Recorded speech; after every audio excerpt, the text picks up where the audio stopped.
Brandy செய்திகள். இன்னும் 15 வருஷம்தான் ஆக்டிவ் அரசியல். எம்பி பதவியை ராஜினாமா செய்யாதது ஏன்? விஜய் ஒரு கொடைச்சல்தான். விசிகாவுக்குள் நடந்த சீட் பாலிடிக்ஸ் திரும்ப ஓபன் டாக்.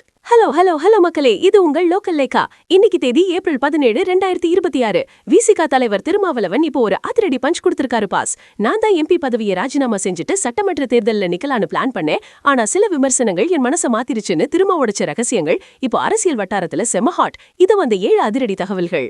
15 ஆண்டு காலக்கெடு. எனக்கு இப்போ 63 வயசாகுது. இன்னும் ஒரு 15 வருஷம் தான் என்னால தீவிர அரசியல்ல இயங்க முடியும்னு திருமாவளவன் தன்னோட ரிட்டையர்மெண்ட் பிளான் பத்தி முதல் முறையா ஓபனா பேசியிருக்காரு பாஸ். ஏன் அந்த திடீர் முடிவு?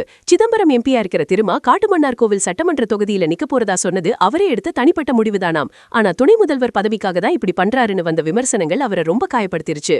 டெல்லி கொடுத்த அட்வைஸ். நாடாளுமன்றத்துல பாஜகவை எதிர்த்து ஒலிக்கிற ஒரே தலித் குரல் நீங்க தான். நீங்க ராஜினாமா பண்ணக்கூடாதுன்னு வடநாட்டு தலைவர்கள் சொன்னதுதான் திருமா தன் முடிவை மாத்திக்க முக்கிய காரணமாம். விஜய் ஒரு குடைச்சல் தான். தளபதி விஜய் ஒரு அரசியல் சக்தியா உருவெடுக்கிறத விட அவர் ஒரு குடைச்சல் கொடுக்கிறவரா தான் இருப்பாரு. சிறுபான்மை மற்றும் பட்டியலின மக்கள் வாக்குகள் விஜய் பக்கம் போகுங்கிறது ஒரு கட்டுக்கதைன்னு தவைகாவை அட்டாக் பண்ணிருக்காய் பாஸ். அதிகாவுக்கு ஆபத்து. இந்த தேர்தல்ல அதிகாவ குறைவா ஜெயிச்சா அந்த பேரை வச்சு பாஜக கட்சிய மொத்தமா சிதைச்சிடும். 2029 திமுக வெஸ் பாஜகன்னு மாத்த பாக்குறாங்கன்னு ஒரு பகீர் கணிப்ப சொல்லிருக்காரு திருமா.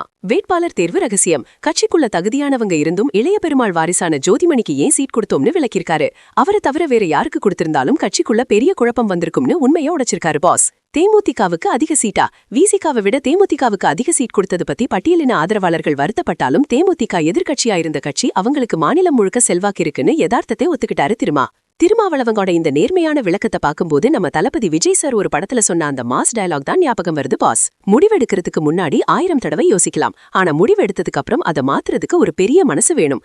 இப்போ டெல்லி தலைவர்களுக்காக திருமா அந்த பெரிய மனசை காட்டியிருக்காரு பாஸ். திருமா சொன்ன மாதிரி விஜய் வெறும் குடைச்சல் கொடுப்பவர் தானா இல்ல 2029 பாஜக வஸ் திமுகன்னு தமிழ்நாடு மாறுமா? உங்க கருத்தை கமெண்ட் பண்ணுங்க. தமிழ்நாடு தேர்தலோட நிமிஷத்துக்கு நிமிஷம் அனல் பறக்கும் அப்டேட்களுக்கு தொடர்ந்து இணைந்திருங்கள். ஸ்டே டியூன்ட் வித் பிராண்டி செய்திகள். Stay tuned. உண்மையை லவுடா சொல்வோம், குயிக்கா சொல்வோம். This is Local Leka signing off. Keep watching. Bye bye. ஒரு விசில் போடுங்க பாஸ்.